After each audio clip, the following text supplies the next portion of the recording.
Assalamu alaykum, hurmatlik radio anglovchi qarindoshlar. Vahiy panjarasi programmamizning 17-soniga kelganinglarni chin qalbimizdan qarshi olamiz. Hurmatlik radio anglovchi qarindoshlar,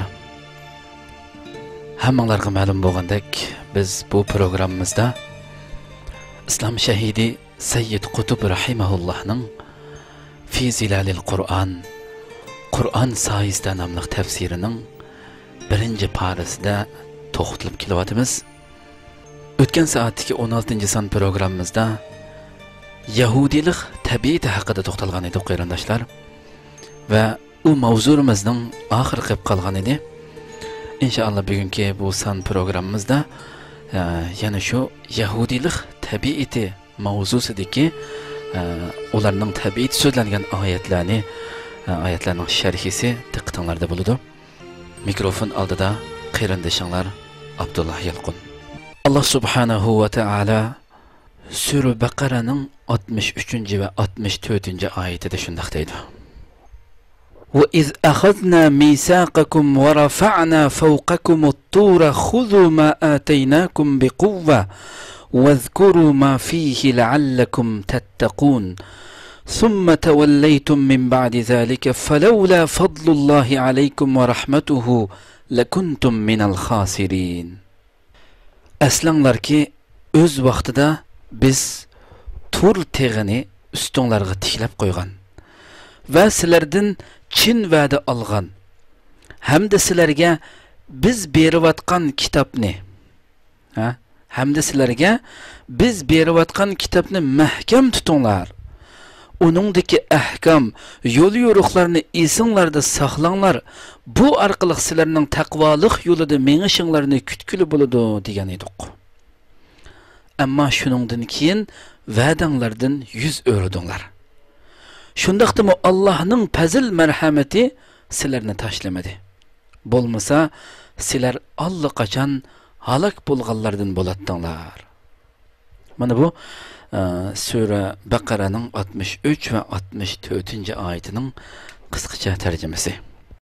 Hamda bu ahdining tafsiloti boshqa suralarda bayon qilingan bo'lib, Sura Baqaraning o'zidami ba'zi qismi tilga olindi.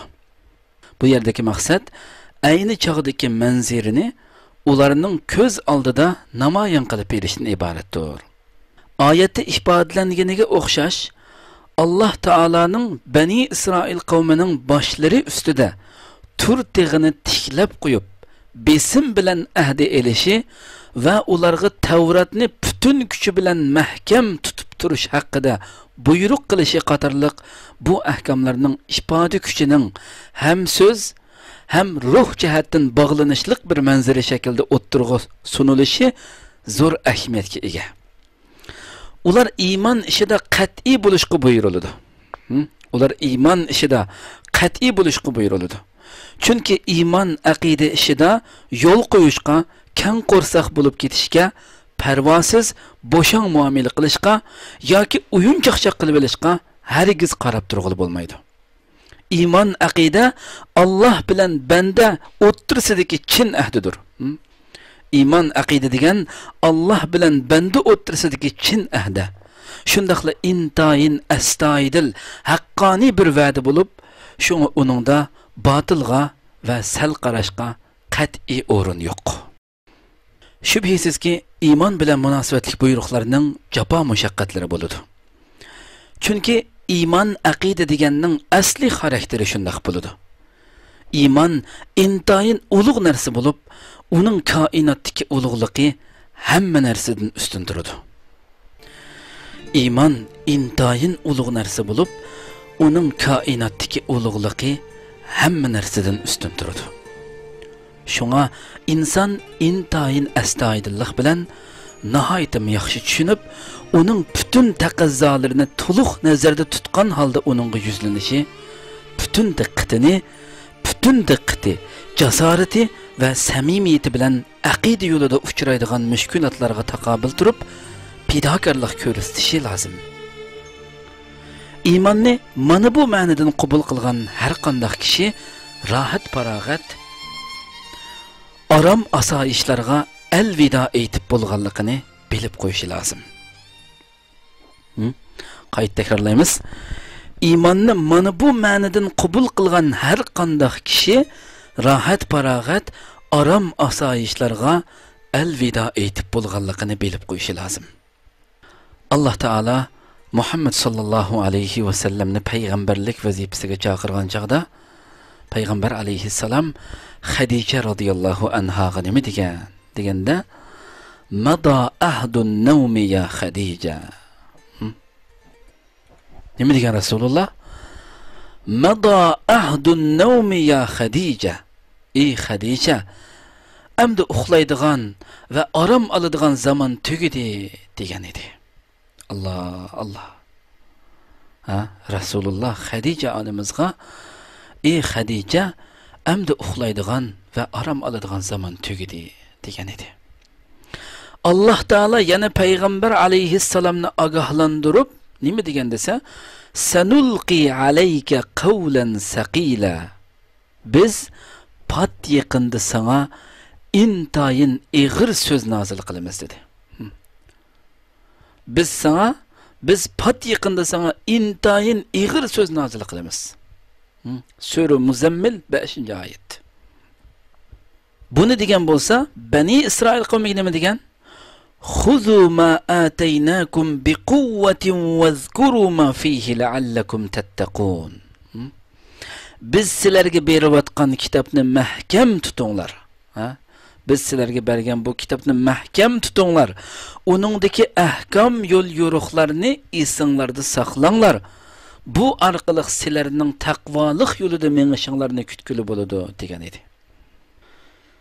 Biroq besim, samimiyat, g'ayrat va jiddiy tusda elingan bu ahdi bilan birlikda ahdi qilg'uchi musulmon mazkur ahdining mohiyatini va xarakterini yaxshi tushungan va uni butun hayotiga mujassamlashtirgan bo'lishi kerakki, masala faqatli hissiyot, kuch-quvvat, hayojon bilan cheklanib qolmasligi lozim. Chunki bizning Allohga bergan ahdimizning mohiyati butun hayotimizni Allohga yoqtirib o'rnatib bergan qonun tuzum bo'yicha o'tkazamiz degandan iboratdir. Chunki bizning Allohga bergan ahdimizning mohiyati, qayta takrorlaymiz, butun hayotimizni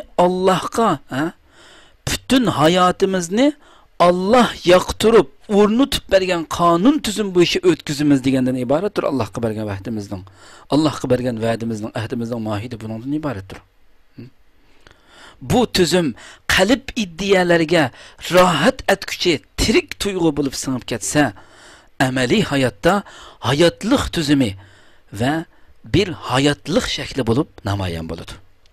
Agar bundaq bo'lmasa, bu tuzum Allohga biz o'zimizning shu bergan ahdimizning mohiyati, shu ahdimizning, va'dimizning mohiyati, biz ey Robbimiz butun hayotimizni sen o'zing yoqtirib o'rnatib bergan, sen o'zing bekitgan qonun tuzum bo'yicha o'tkazamiz degandan iborat bo'lgan ekan, bu tuzum agar insonning qalbiga, iddiyalariga rohat baxsh etguchi tirik tuyg'u bo'lib singib ketsa, andin u amaliy hayotda hayotlik tuzumi va bir hayotlik shakli bo'lib namoyon bo'ladi. Bo'lmasa uning yuzaki holatda iymon etgan vaqtida, yuzaki holatda tushungan vaqtida-ku, uning amaliy hayotida hayotiga namoyon bo'lib aks etib, aks sado berib chiqmaydi uning hayotiga. Jamiyatda go'zal axloq, isil fazilat shaklida o'z ifodasini topsa, oxiratlik hayotda taqvolikning va Allohning oldidagi javobgarlik tuyg'usining hosilotidan iborat bo'ladi. Bu tuzum insonning qalb ideyalariga singan vaqtida u insonning hayotlik shaklida butunlay namoyon bo'lib chiqadi, o'zining hayoti tuzumidagi barliq mengishtirishtirdi. Jamiyatda go'zal axloq, isil fazilat shaklida namoyon bo'lib o'z ifodasini topsa, oxiratda bo'lsa-chu, hayotda taqvolikning va Allohning oldidagi javobgarlik tuyg'usining hosilotidan iborat bo'ladi. Biroq afsuski, Bani Isroil yanala o'z pati turaveradi. Ularning nachar tabiati g'olib keladi. Shuning bilan Alloh summa tawallaytum min ba'di zalik. Shuningdan keyin va'danglardan yuz o'rdinglar degan yerga kelib qoladi. Shundaqdimi Allohning rahmati va shafqati yana bir qatim ularga madadkor bo'ladi. Allohning fazil ikromi bilan ular ziyon va halokatdan qutuldiriladi. Shunga oyatda ularga nima deyilgan desa, falawla fadlullohi alaykum va rahmatuhu lakuntum minal khasirin.